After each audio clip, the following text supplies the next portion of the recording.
Whiskey and Weight going all the way. What up, world? Welcome back to another episode of the Whiskey and Weight Show with me, your host, Tommy Mack. And me, your better host, Tyrone McKenna. And he's no crack. We're in association with the #1 competitions page in the world. Our kings. Get on them. Instagram, Twitter, Facebook, and on their website, ourkingscompetitions.co.uk. And make sure you get on our Patreon. It's £2 a month. Bonus content, bonus laughs, good crack. And if you haven't got a ticket for my fight, 1st of February in Ulster Hall, links are in my story on Instagram. Want to see you all there supporting. And hopefully, by the time this comes out, I've beat up Dom Moran, so you don't need to get a ticket to my fight. Yeah. And today, we are joined by a very, very special guest. Another history maker on the show. Ireland's first ever Black Irish world champion. This man is ripping it up in the amateur scene. Please welcome to the gym, Adam Olaniyan. Thanks for being here. Yeah, thanks for Again, we're live in Lab Fitness. You beat Tommy to it. He always wanted to be the first Black Irish man to win a world title. Bang, he came out of nowhere. Cleaned up. I ain't come out of nowhere. Winning everything. When I seen you won the European schoolboys, and schoolboy boxing's, a lot of people win the European schoolboys and never hear them again. Yeah. And then you won us the youths, which is more. And then I went, okay, This guy's real. This guy's You know, after the first one, right, people were saying, it's just a fluke. He's just a big kid. He was able to get around it. But then when I done it again, it was kind of like, great. Yeah. Yeah. It's not mean feat. Like, it's absolutely like top level stuff because we know coming from schoolboy to youth, it's just a different ball. Even to get the decisions at half the time, because a lot of robberies and amateurs create. It happened to me. I went over to Italy before and I boxed the Italian boy, and like I battered this kid, but they gave it against me, and the ref was sent home and all the next. Was he? Yeah. Sent home? Yeah, he was sent home because when they reviewed the fight, like it turned out he was trying to do me. But sure, that was no good. The only time I ever heard a decision get a reverse was Lomachenko. That was the first time. It was crazy when it happened. He got beat by a point or something. By the Brazilian. And then the next day they reversed it. I was like, fuck me. But you have to be Lomachenko to get something reversed like that. So yours didn't get reversed even. No, because see what it was, right? Because this was around the time where world boxing was kind of coming into the scene. So they start taking loads of things out of the rule books, and that. One of them was getting decisions overturned. And of course, the competition straight after that was taken out. It was mine. So let's get into your background a wee bit. What age did you start boxing at? And why did you start boxing? So I started, I've always been around boxing, but I went to the gym first when I was 7. But I was fat. I was a fat kid. I'm not going to sit here and be around the bush. I was a really fat kid. He's fat, is it? No, but I wasn't 7. I started boxing. I wasn't fat when I was 7. I was just big. I was a big lad. I was 52 kilo when I stood on the scale for the first time. That's right. I started. I was 20. A few kilos heavier than he was. That's mental. And then what height were you at 7? At 52 kilo? 6'3". No, I can't even remember. That's crazy. I was about that height there. But I didn't really compete until I was 13. Yeah. So I was just had no love for a few injuries and that stuff. So I was 13. I had a spar. I got punched around. Just imagine. Probably would have been a bigger kid, but an older kid. He was a year older than me, but we were in and around the same weight. He punched holes through. I was just there the whole thing. And I just went home. I was like, I'm not having this no more. So I was about 120. I think I was just a fat kid. I went down to 80 and I won the Europeans 4 months later. 4 months later? You were 120 kilos? Yeah. At what age? At 13? I was tall. I was about 6'2". Okay. So it wasn't pure fatness. Is the reason why you didn't have any fights because you were so tall and so big? We give him walk. So Tommy, I remember you always got my first year boxing. This is before everyone's big now, but I was the biggest, and I was boy 234 kilos. And I got to walk over it. He was fucking. Oh no, he was 7. And then I went down to Dublin, 52 kilos, boy 2. And I actually had 2 fights, but that my whole first year was all walkovers until I got to Dublin. Like my whole Irish record book is walkovers. Yeah. Like honestly, I fought in the stadium 5 times in my whole life. It's My whole life to this day. to this day, Fuck. 5 times. The rest of them are just walk over. Yeah, just because your age and this size. Well, So you were 120 kilos and you dropped down. Did you say you dropped to 80 kilos? 80, yeah. But see what it was, you know the way when you weigh into the cadets, that's what you box in the Europeans. I weighed in 86 or 87 and the weight was 90. So I went 80, 90, 91 plus. So I had to do 90. So I was 80 kilo. I weighed in every day about 80.1, 80.2. And it was the heat over there. It was bad. 40-degree heat. I couldn't put the weight on for And where was it? Georgia. And it was, the food probably wasn't great, was it? The food was decent. Like it wasn't bad. Like you guess some countries were just unedible. What's the worst? What's the worst country you've been to for food? I'm not really like a complainer when it comes to food. Like I eat everything. I would give us it. Give us the worst country. We went to a training camp in France. France? France is the worst food? Yeah. No, it was just because it was the complex it was in. All right. Well, have you ever been to Ukraine? Ukraine was the worst. No, I don't ever go to Ukraine. I remember they came out with a dish. The juice was like a pink juice. The skin was warm, and then a slob of fucking red soup shit. And the jelly with the fish in it. Oh my God, it was disgusting. I went over to Ukraine. I was boxing 57, and I ended up weighing in 54. There's a weight below. I was like, fuck it, I'm just in the weight below because I couldn't eat. That's on pack of crisps today. It was disgusting. But so you started boxing your championships. Hold on, we jumped in. He went from 120 to 80, and then you boxed at 90, but you were weighing at 80. Yeah, in Georgia. Yeah. So what championship was that? Europeans. European. You won them. Yeah. You won them, and did you feel like you were in the wrong weight class, or did you feel no? You felt no, because like I've always, even when I was real skinny, like I always knew I was going to be big. So it was just a matter of time of when it was going to happen. And then lockdown happened the year after, and sure, I just shot up weight then. Like I was 80, and then coming out of lockdown, I was about 105. You know, I just shot up like straight away. So not really, not really. I was trying to put the weight on, but I just. Yeah. What weight are you sitting at these days? I weighed last night 109, I think it was. So you're still later than what you were. You started competing at 13. Yeah. So see, as a kid, obviously you're saying you're overweight as a kid. Did you get bullied a lot, or did you get picked on for being? Nah, no one what to do. Nah, obviously, like the big kid. Yeah, obviously people would say things like, "Oh, Adam, you're chubby" and all that. But like, you didn't give a fuck. It didn't bother me. Like, I remember when I was started boxing, 54 kilos, and somebody said to me, "What about you boxing that kid? It's me 54." What are you eating, bricks? And I was so embarrassed over it. That's just a core memory of abuse. But you didn't get that. You were just... No, I get that. I used to get that more, but I'm starting to get it again now. Like, what do you eat? You aren't even heavy now. You're just a big guy. Yeah. Well, what height are you? 6'6". 6'6". And what, and you're 17? 18. So 18. Tommy said you reached out to him a while ago for sparring. Yeah. He said, Tommy, see about sparring. I don't want that sparring. You know what it was? I couldn't get sparring before the Worlds. Like, it was next to impossible. It's hard to be a big guy in this country to get sparring. It literally, so I went to the Worlds with like 2 spars. Yeah. That's 2 spars under my belt because it was so hard to get. And then I seen you were looking for sparring.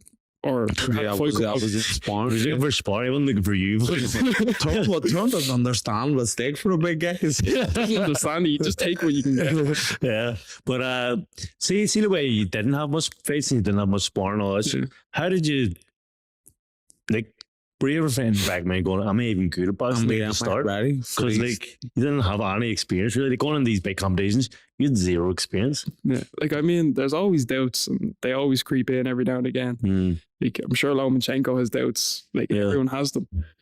But, like, mine were kind of like you were saying, no sparring, no fights. But, like, I've always just known. You always were lethal?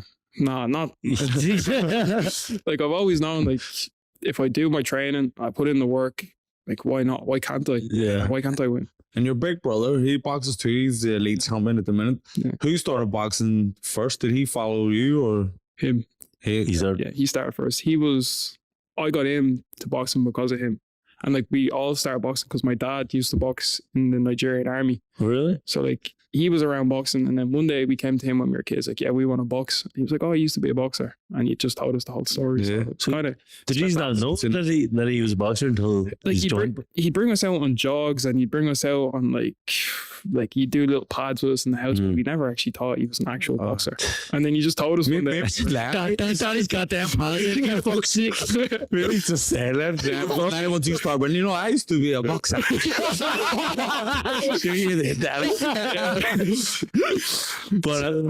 but so your brother started with first and was he the same? I don't actually know your brother. Is he the same size? He's a late 75. What happened to him?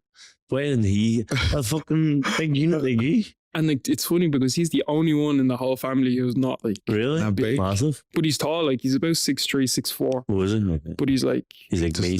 Yeah, but he's lean. Like I've never seen anyone as lean as this fella. Like, have you got any other brothers? I have another brother. And Does he 3 box? sisters. He used to box. He boxed by one, and he just gave it up. Like What was your sister today boxing? my younger sister is boxing now. She's 2-time Irish champion. Happy days. Yeah, but she walkovers like Oh, no, right. no one's supposed to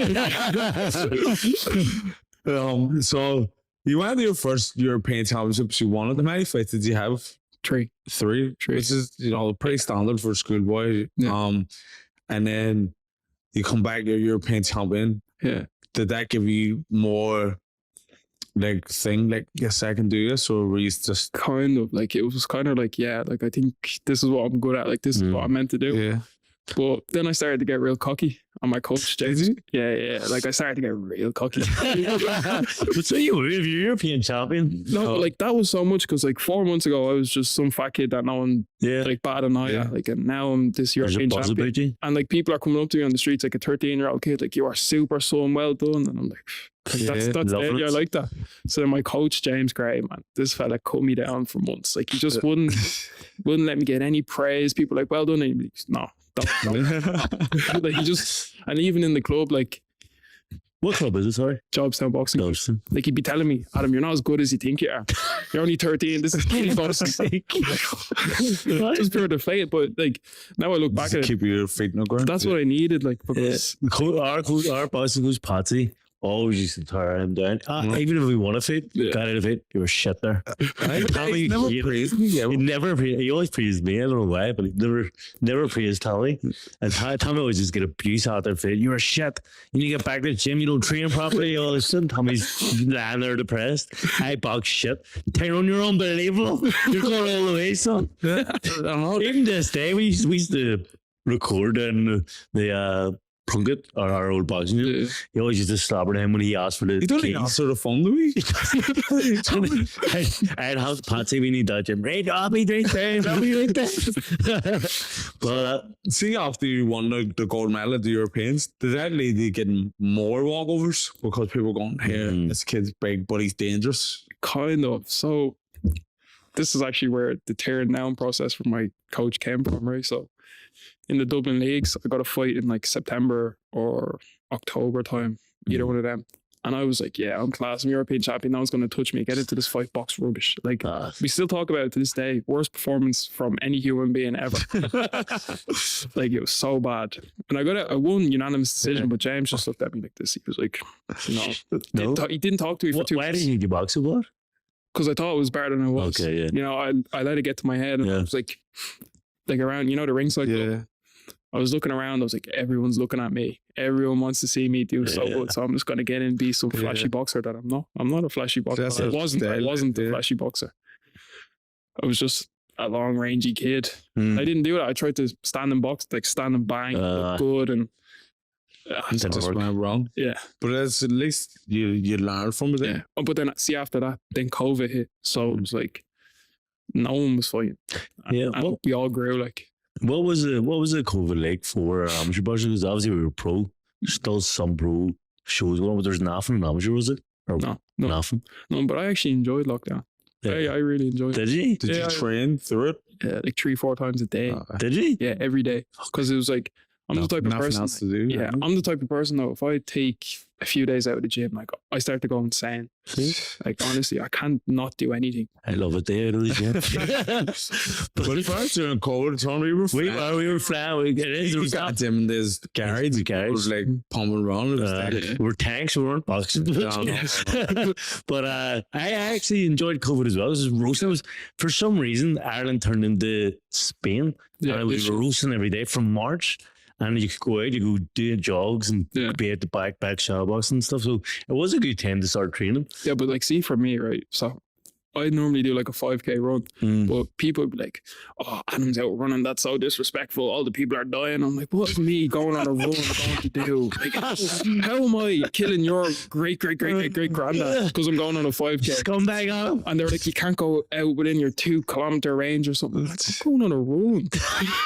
It was actually surrounded by haters. Yeah, man. it wasn't seeing the fucking rules you used to have up. No, it's crazy. But And then when the boxing started up again, then When was it? It was 2022, I think. Like March time. so there's 2 years of just you just training training. yourself, Yeah. and then But I didn't get a fight until 2023. Really? yes. That's crazy. Did you feel any rust when you got back in, or What was the first? Where was the first shoot? Were you on the? You were obviously on the elite or the Irish team at this stage. it was actually to go to the Europeans because I got a walkover in the Irish Yeah. and the Dublins. It was the senior cadets, I think it was. Mm. And I stopped this fella in like 2 rounds. But you could see like I didn't actually know what I was doing because I'd been out for so long. Yeah. But I picked up pretty quickly. Like, Do you feel like people at this before you got the world title in the European title, do you reckon people looked at you and went, it's just because he is big, that he's winning all these things, or he hadn't getting face, he's just getting walkover, so no one's actually taking you serious as a boxer? probably like I don't pay any mind to that. Like Yeah. I just don't care. You don't Like, there's not enough hours in the day for me to actually care about that stuff. I have too much going on. Mm.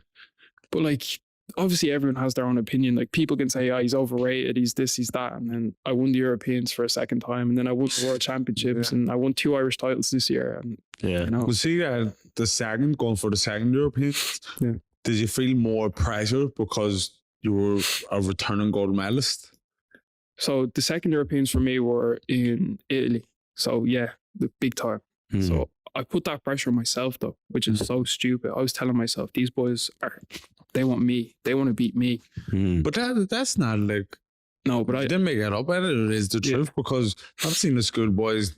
It's a lot of people's first international tournament, so they don't know each other. But you've put their name on the map, so they'll be looking Aaron to have a super heavyweight. Yeah. Watch out Yeah. for. no, but like, see, that's good. Like to say, yeah, I'm the man to beat, and then you work hard. I overworked, so I was working way too hard, like way too hard. I overtrained. I was burnt out. I think overtraining is actually worse than undertraining as well. Yeah. Like Because then you just be flat. prime example is that I was injured and I was out for like 8 months with this injury. Mm. I went to the Brandenburg Cup. I had like 3-4 weeks of training and I won it, and I felt the best I ever felt. Yeah. And it was only 3-4 weeks of just getting back Yeah, to yeah, boxing, yeah. training. I had like 2 spars or something. And then going to them Europeans in Italy, I felt horrible. Like my Yeah. whole body was aching. I was headaches. I was picking up colds here and there. Like it was just, Yeah, you were run down. yeah, it was Too running. much. And how did that championship go for you? It's good. Like I boxed an English kid and I beat him unanimous in the first fight. It wasn't great though. It wasn't a good fight. It was sloppy.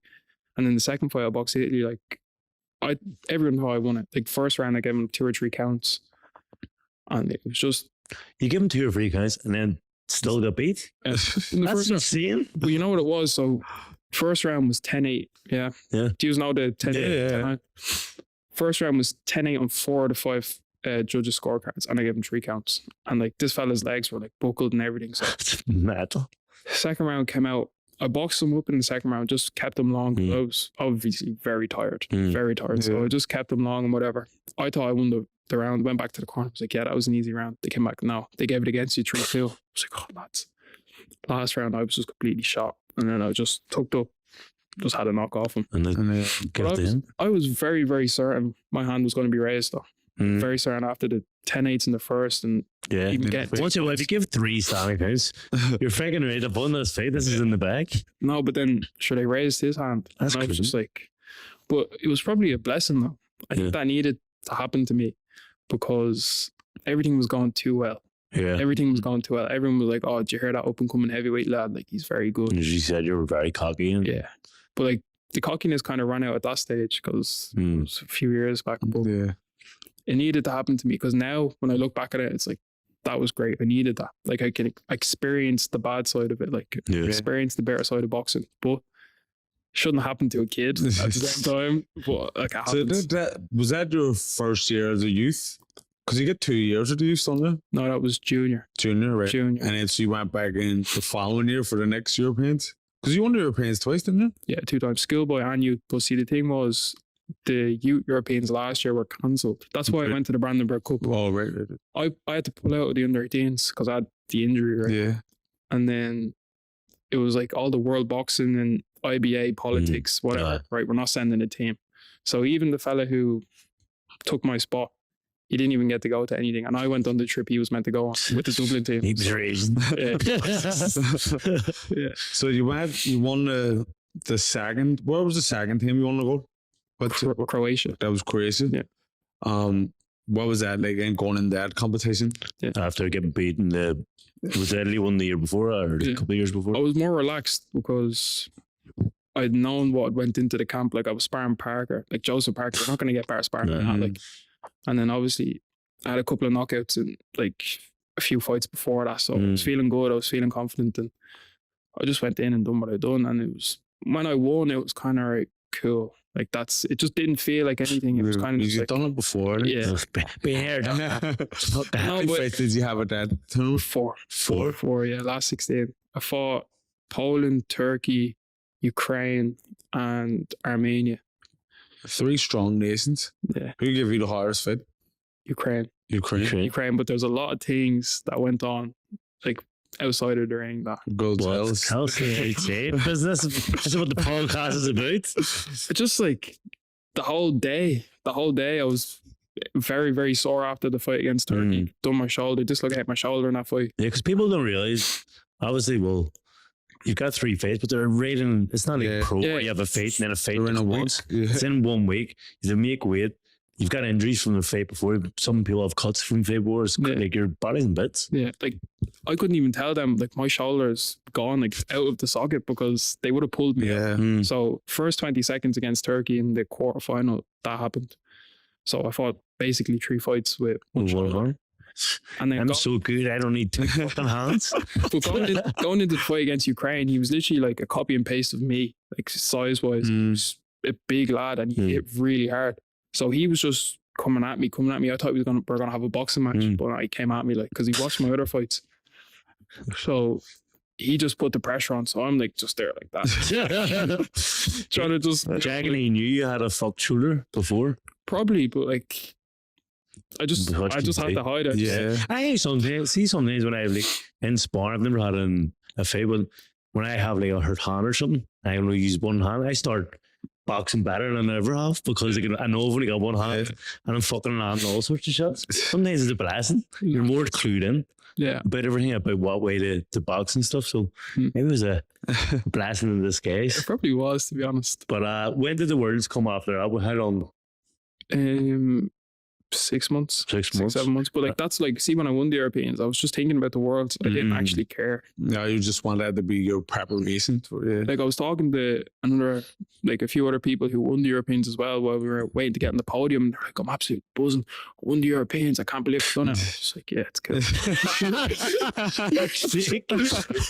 Alan didn't give a fuck. But were you on the preparation for the worlds? Yeah. Did you feel much pressure? Did you? Because I think Mick's the only one that's ever won the worlds. Is it? As a senior, but Senior, yeah. Is it World Youths? Oh, World Youths. So we went to World Youths and I really want that. we led the path for the youth competitions. But what was the camp like? Was there, and you know, before you go, they usually tell you what the expectations was. Did they tell you? No. Because when we went, they were expecting 2 medals. Yeah. Do you the same? I don't know if Irish teams changed much since we were Irish teams, but we don't went out and done a lot of mess and a There isn't any It's better. because he used. We can't even go to the shop. No, I'm not even lying. Serious? Is it Dead strict as serious. fuck now? Yeah, like we'd be like, yeah, we're just gonna walk to the shop. Like, did you ask the team manager? And we're like, did you ask the shop's on camp? Like the shop was on the. We ruined their balance. We were fucking messing. I heard stories, man. But like, see, It's locked in. the shop was on the complex, right? And we weren't allowed to go to it unless the team manager. Where do you That's stay our now? legacy, Where, is, I don't know. Your legacy. Where do you stay now in Dublin? Where is it? You know the Clayton. Yeah, Yeah, in there. but like, see, like most of the Dublin boxers just go home. Do they? Yeah, it's just up the Or road. do you just go home, huh? Yeah, like if they bring us in for a camp, like they did last 3 or 4 weeks before the Worlds, they brought us in for 3 or 4 days. So we'd stay obviously with Yeah. Clayton. But if it's only the one session on the Saturday, You just go home. Would you have went away for training camp in preparation?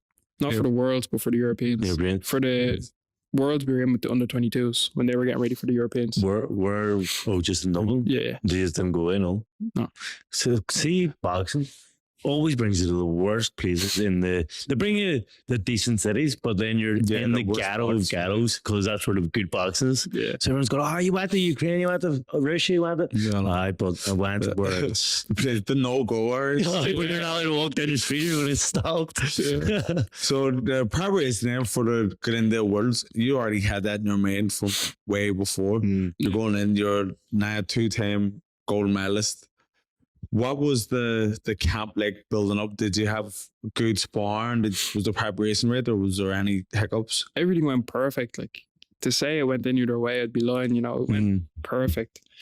Everything just fell into place. You know, I started training the perfect time. I peaked at the right time, and I was probably the fittest I've ever been up to the Worlds. You know, and some of the things I didn't even do. Like I didn't even do the same things for the World or the Europeans that I did for the Worlds. It was kind of like I'm starting to find it now. I'm starting to find my rhythm in terms of training and how my body works, and so yeah, everything. And how many fights did you have? In the 4 worlds? again. 4 again. Before I boxed Mexico, I stopped Mexico in the first round, and then I boxed Hungary. I beat them 5-0. And then I beat Iran 5-0. And then I You beat, got touched. No, but it's what do you call it? I know. Only children. and then I beat Uzbekistan 5-0 as well. So Was what it was it with the A final? gift of a competition for you? You absolutely battered her. Uzbeks at the minute are flying Yeah. the Amazons. So had you boxed any of these before? No. No, so they're all first time opponents. And like, see, even like the Hungarian and that, the Hungarian wasn't even at the Europeans, so I didn't even know this fella existed. Yeah. Like, Yeah. but see, the Uzbek, I seen a video of him. He popped up on my For You page or my Explore page on Instagram. And I clicked on him. He was like 92 plus Asian silver. I was like, right, he's decent. Yeah. So I sent the video to my coaches. Now my coach doesn't watch anything. Like, you send him a video, watch him come up with a game plan. He doesn't watch him. And you're just like, yeah, did you come up with that game plan? He's like, nah, I didn't even watch it. But I sent it to him. It's because everyone's confident. They don't need to watch your opponents. But like, one of my coaches said, yeah, he's good. So I was like, oh Shit. yeah. You don't want him saying that. So when we went over, I seen this fella. He was a lot smaller in person. A lot smaller. He actually beat the Ukrainian on a 3-2 that I beat in the Europeans. So he was decent. Yeah. You said Ukrainian was a hard fit. Yeah. So I seen this fella over there. He was a good boxer, but he beat the fella I beat in the final in the 3-2 of the Europeans. So it was kind of like, right. And he was a lot smaller than me, like a lot smaller. So that give you a wee bit of confidence in. Yeah. Who is the junior coaches now, or youth coaches? Changes all the time. Who brought you to the worlds? You know Liam Cunningham? Yeah. Liam Cunningham, Ralph McKay, Gary Kyo from Marble City, and Anna Moore from, she was the team manager. So these had was that the same coaches from the Europeans? So you all knew each other. Yeah. Like, you were feeling confident going in. Yeah. What was it like coming home then with a big shiny gold medal? Yeah, what was it like winning the fight? Like, obviously, it seemed like a cruise to the final 5-0, but how about it feel like get your hand raised or so? It was like, yeah, that feels good. It was like so modest. no, like it was like What I was feeling was that feeling that I should have felt at the Europeans Yeah. and at the Worlds just meshed together. Yeah. And it was actually surreal because I was like, right, I've like made history here. Like, Yeah. it's really, and I had my brother there watching. I had my coach James Gray watching, and all my club mates. Like, there was a big thing outside my boxing club. Everyone was watching. They were all sending me like videos and that day. Yeah. I was like, great, this is And where was it again? Montenegro. I seen when he came back, everyone was out in the streets and stuff. Yeah. Or not? I looked lethal. It was dead. Unreal. It was dead. So you came back. Where are you from in Dublin? Tala. California. So you come back to Tala. You're a world champion. What's life been like from you if you get back?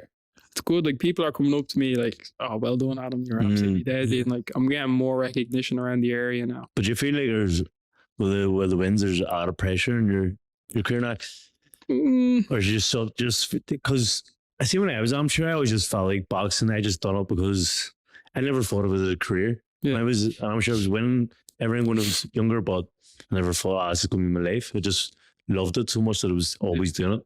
It was just part of my life. Yeah. But then when you turn pro, I just felt like there was more stress about it. You're like, you have to do something. So do you feel like that's the way you're feeling now, or do you just feel? I'm trying my hardest to be the same old Adam. Just trying. Well, if it works, don't Don't fix it. Yeah. But like, people are coming up to me and they're like, "Can you get a picture of my kid?" and all. I'm just like, Yeah. "That's like Do you like that, or do you hate that? oh, I like it. Like, You like it? like, I'm actually getting recognized around the area. Like, people who would have never spoke to me before just walk past me and are coming up to me. "Oh, you were at the World Championships. You were absolutely deadly." Yeah. Like, I went up to my secondary school on Friday. Like, it was deadly. Like, all the kids were coming up to me like, "Do you won the World Championships?" Are you still in school? No. College. Are you actually? Yeah. Doing digital marketing.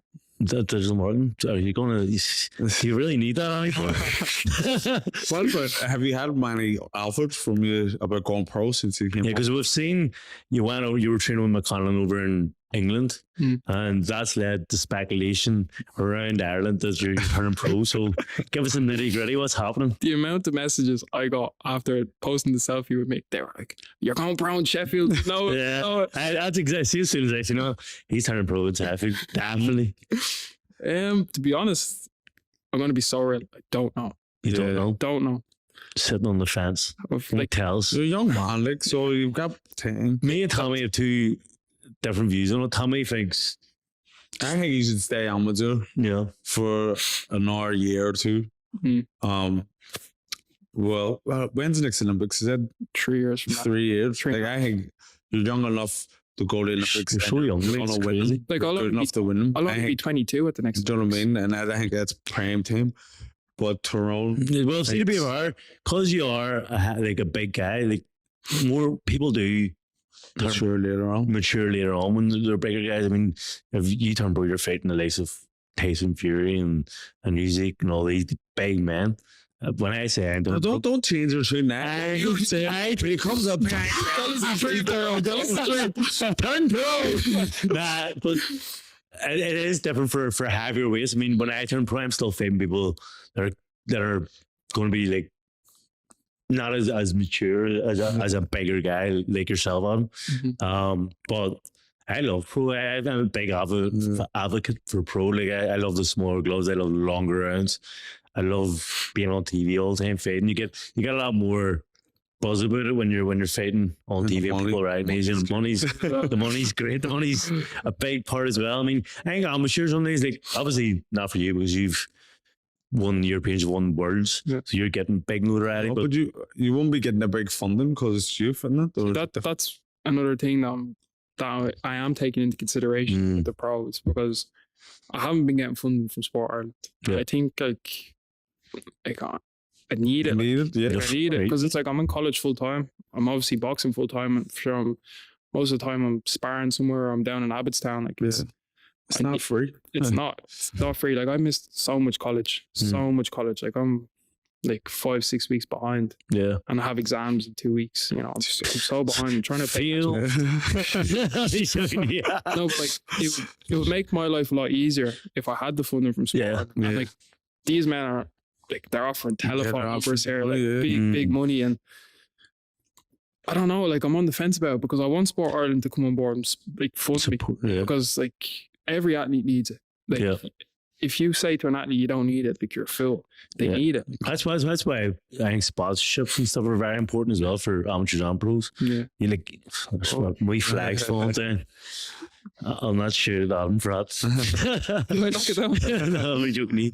But yeah, like you need the sponsorship because they help you so much in comedy, help you day to day life. Like, nothing's free in sport really. I'm free in life. Did you have ambitions of going pro from the start, or Yeah, what Or was just like when I started boxing, my idol was Muhammad Ali, Olympics and then pro. It's always been that order. But like now that I'm amateur and I'm not getting the help and the support that I should be getting, that I feel and others feel I should be getting, it's making that route a lot more tempting, if that makes sense. But like at the same time, if Sport Ireland and like sponsors and them ones come on board, it would make it a lot easier. So hopefully they get their finger in. get that finger world champion here? I don't know. And I said at the start, you made history being the first Black Irish world champion. How much reason? I'm not. Everyone knows I'm a pro black guy. Yeah. That was black people doing well. Did you have that in your mind before, or did you even think that, or do you not even give us really care about it? it's not that I didn't care about it. Obviously, it's important and it should be highlighted even more because it's like black people are coming to Ireland, and at the start they were kind of shamed and like oh, they're taking our jobs and all. Like, you know, all that there, like they were kind of like giving black people abuse at the start. Would you have got that growing up? Growing up, kind of like not to the extremes my dad would have got it, obviously, because he's fully black, but like here and there, people would like drop the N-bomb or something. Really? Yeah, like just pure like people just be nasty to you for no reason. But yeah, back to the question. Going over, I didn't really think about. I was thinking the super heavyweight thing. Yeah. Ireland's first super heavyweight to ever medal at a European and a Worlds. Full stop, like ever. So that's what I was thinking of. But then when I seen a post of the first Black Irish, Do you know that was me? I got on them. really, No, I actually didn't even know that. Like they tagged me in the post. and I sent them. Black and Ireland, Black and Irish Instagram. Oh yeah. But they were posting, they're always highlight, like the black accents there. And I sent them, and I went, Ireland's first black boxing champion at any age or amateur or professional. I went, oh yeah, we'll get it up. Thanks, So, so not reason to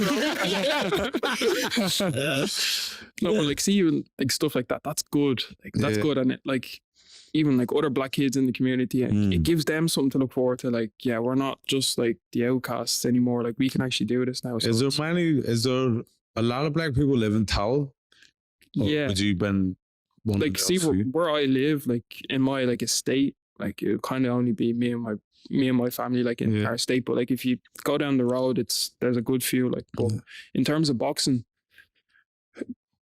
they'd be like all the like the black kids and the foreign kids, you know yourself, like they'd be more into football and all that stuff. But That's the thing. Like, when I boxed amateur, I was the only black kid ever at any championship, and then in the whole Irish boxing, it was me and Donald Southern, and R.I.P. Donald Southern. So I really looked up to him, and he was like, me and him just got on well. And then now when I look at the championships, I see there's quite a few, like with the likes of yourself and your brother, and then there's guys from, you see the African, I know you got an African tag name, but you see African names and Eastern European names. It's a lot more diverse now. And that does show that Ireland has become more multicultural, but it's obviously to the world, they don't expect it. So when they see you coming into the championships, they're like,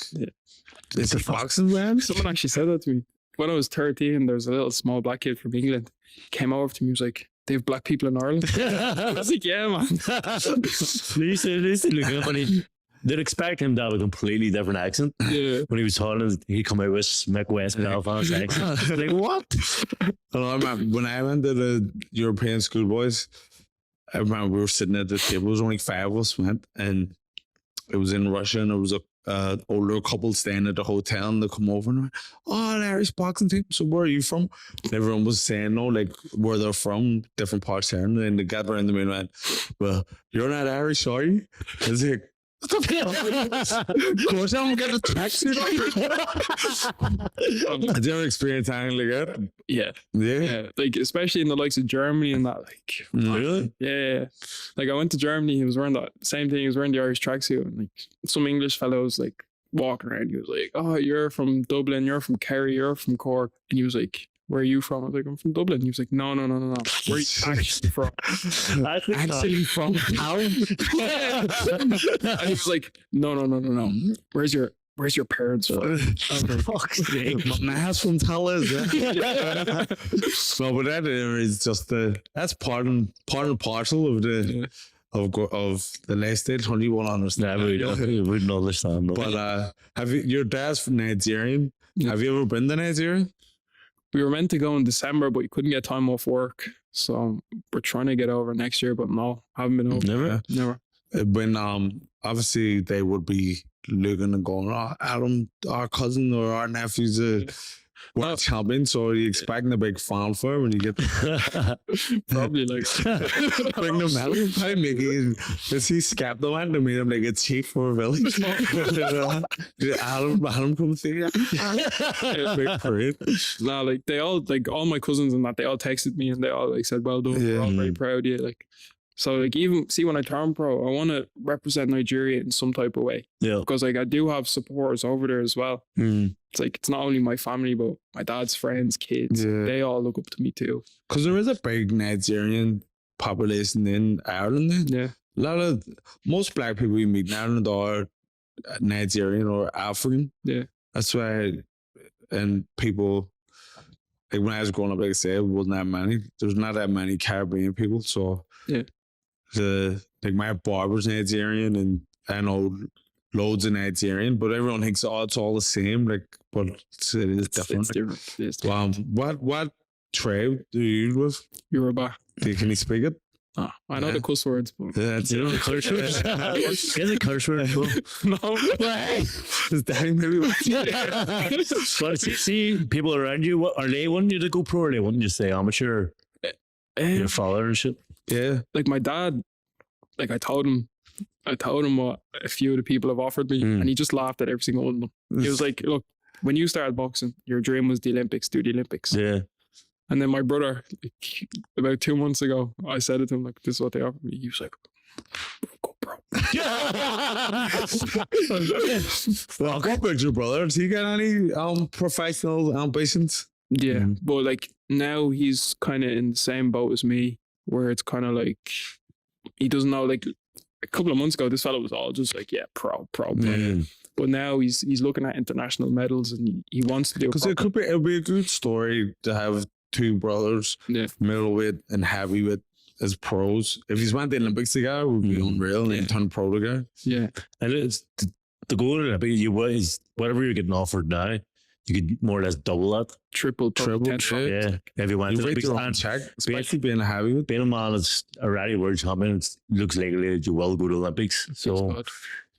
So maybe it is a smart move financially too. You won't have the money straight away, but yeah, unless Ireland boxing gets their finger out. It's the thing with going professional. Yeah, you're on your own end. Like the money will all be good, but you're going to be using that to pay for all the top facilities. Crazy how much to pay for like I've been told. You're stuck with the Ireland team. You're getting all that stuff free, and then you go to the Olympics, and then, like Tyrone said, you're going to double, triple your salary. It's like you even see amateur boxers who don't even want to go pro because they're living so comfortable as amateurs. Like look at Kelly Harrington. Like she swears she'll never go pro. She has her own house, her own car. She's living well. Even Paddy Barnes, when he was amateur, he said, "Why would I go pro?" Because he was so late. He's like, "I'll get nowhere near the money I'm getting on the Irish team." So he stayed. He probably stayed too long. He should have went pro earlier, but because he's getting well paid so much, he didn't.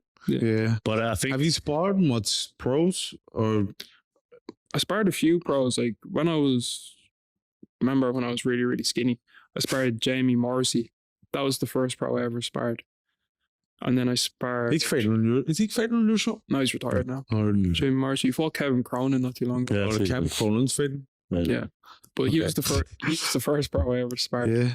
And then the second one, I can't remember who the second one was, but then Joe Parker and that, like, I sparred. What was it like sparring him? I mean, he's a big name. Yeah, but Where he's was such a nice guy. He is a nice guy. Were you nervous going in the sport? Yeah, like to me that was Do you get nervous going in the sport or just sparring powder? like a little bit, like, because it's like it's heavyweight boxing, it's a different sport. Yeah. Like anything can happen. Yeah, I know. Anything can happen. Have you ever gotten hurt? No, Have you never been dropped? no. Like when me and my brother were doing a belly spar one time, and he just There's nothing worse than body shots. But See, now that your name's on the map, has anyone reached out for you to come into camps for heavyweight sparring? yeah, literally 2 days after I got home from the world, some fella texted me. He was like, "Yo, come to Croatia. Your flights are paid for. Come spar for 2 weeks." I was like, "Yeah, that's dead." Who was that with? did you go? What was his name? He was actually over sparring Parker when he was getting. I can't remember his name. He was over sparring Parker to get ready for Zang, Mm. and then no, You didn't go? Is it Hergovich? no. I thought it was Hergovich the first time I seen him. It wasn't. But my coach said no. He No. was like, "No, you need to wind down." And See, Is he great? Tommy's got not a fear. He thinks going around being a sparring partner, you're getting a bad mindset. Yeah. I spent about a year or two being on the sport. Like, I kind of just fell into that because I wasn't getting any fights. Mm. I was getting offered, getting phone calls, would you come spar this one? And they were all big names and world championship and good money. You get good money being a sparring partner. But you fall into this mainframe of you just, because when you go and spar with the champs, you're not in there to bother them, you're in there to work with them. So you just do whatever they're doing, just work to their level. If they're not doing anything, you don't do it. If they up it, you up it. And then you fall in that habit of just doing enough.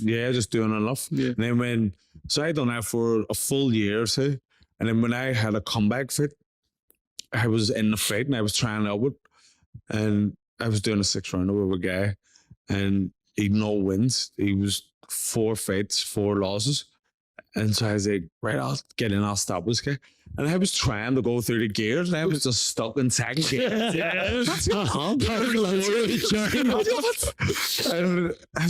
this is mad. And it took me about 3 fights to get out of that mainframe. Yeah. So definitely, if you do get some sparring, it's good to go and get the experience, but you don't want to become Like a sparring partner. my coach said something similar. He was like, "You don't want to give everybody a piece of you. Like, Yeah. If you give everyone else a piece, you have nothing left for You yourself." do actually. I think every hard sport, it does take a wee bit out of you. A wee bit does. Like over the years, you start losing the tiny bit. So you better to keep fresh. I don't really spar that much now. I only spar maybe 3 or 4 spars a camp.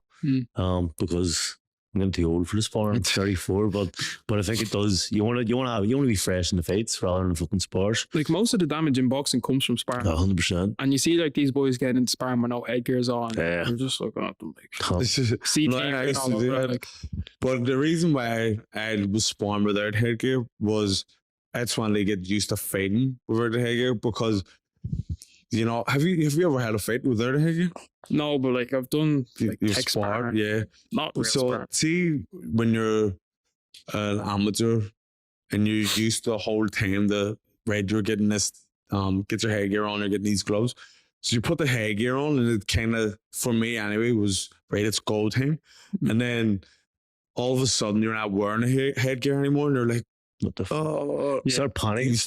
it feels You weird. can't rely on the head guard. So even in sparring and all, it's like, right, you ride a spar, get your headgear on. So then I was like, do you know what? I need to train my brain to know that we're going into the war zone. Yeah. Don't need that. Yeah, I suppose like see stuff like that, like because every boxer has that. Every boxer has their thing. Like some boxers, I know some boxers who do like a star jump before they get in the ring, or some boxer does a press up before he gets in the ring. It's all in your head. Like, Do you have any superstitions? nah. No. I used to be bad with the superstitions. Really? Real bad. What's a couple of superstitions you have? I used to be like, if I don't tie my boots in the same way, Really? like I'm just losing. I lost already. Like, But boxers get like that. But I used to be like that. And then I remember Jerry Hussey. the mental strength coach for Ireland, he said, look, superstitions are worse things you can have because if you have lucky socks and you can't find your lucky socks, you're beat. I used to have lucky socks. Yeah. I actually lost. So yeah, have all these things, and then if it's not there, you're fucked. So I've stopped having superstitions. But And you know what? Another thing why I was so overtrained for going to Italy was literally all down to superstition. In my head, I was like, right, I won the first Europeans. I need to do exactly the same, but harder. Yeah, if I don't do that, I'm losing. I've just lost. Yeah, so you just push yourself to the Literally. ultimate. Like just think of this, right? I was running half marathons like once a week, and I was doing Tommy hates this. Half marathons. The thing fucking along my excuses. He says it's because he's Break right. the wrong. Black people don't do long distance. We're sprinting. I suppose you're African, so yeah, black do the long distance. That's right. So, like I was running 8Ks 3 times a week, and then obviously a half marathon on a Sunday, and then I was doing the sprints in between that, and then I was still doing the sparring and the training. That's crazy. Drew. It's mad. I was about to ask you, the more you win, and because you're winning with 5-0 up the whole world championship, do you start slacking in training? No. But you don't seem like you do. Nah, like I can't let myself slack. Mm. Like I just can't, because in my head, like them boys want to come and get me. Yeah. What's your most hated session? I hate, like he hates running. Yeah. I hate. I hate circuits. I hate circuits. Yeah. If I say this, 100% will be down these on Monday. Yeah, so say it.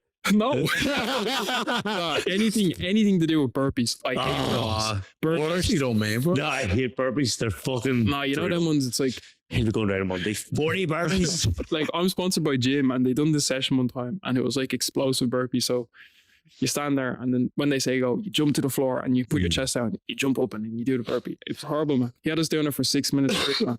I was like, no, man. Man, I'm sick. And it was a big sweatbox room. Like, oh, that was bad. Was there ever any dudes during your amateur career that you go, fuck, this isn't for me, or were you always just confident this is going to be my career? Well, like, 'Cause like when you get robbed, you just go, fuck it, boxing shit. And then you want to retire, or you do retire for a month or two, and then you go back to whatever happened, you know.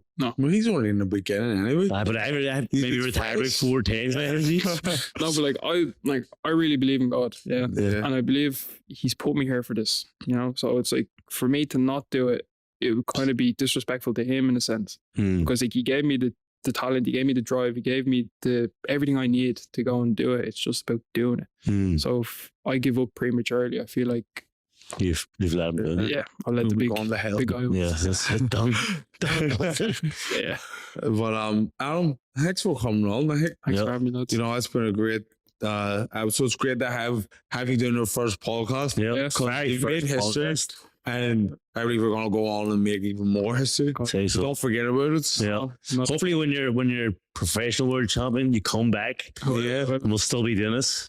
Hopefully, Unified, undisputed. Undisputed. what is the dream for? Is it to be undisputed? Undisputed. Yeah. And like not just be like undisputed by look, I want to defend it as well. Yeah. Win it, defend it. I want to be a and Klitschko. take it. Who Yeah. would be your idols or people you would look up to at the minute for boxing?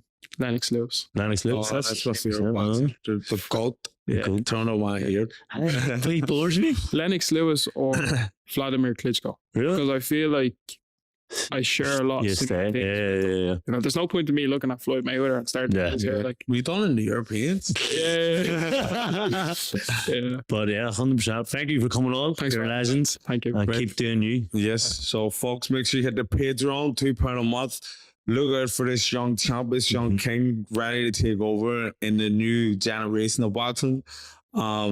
Get tickets for my effort as I'm making my descent to step out of boxing. Make room for these new champs at all. Like, subscribe, and share, and get on Patreon. Yes. Peace.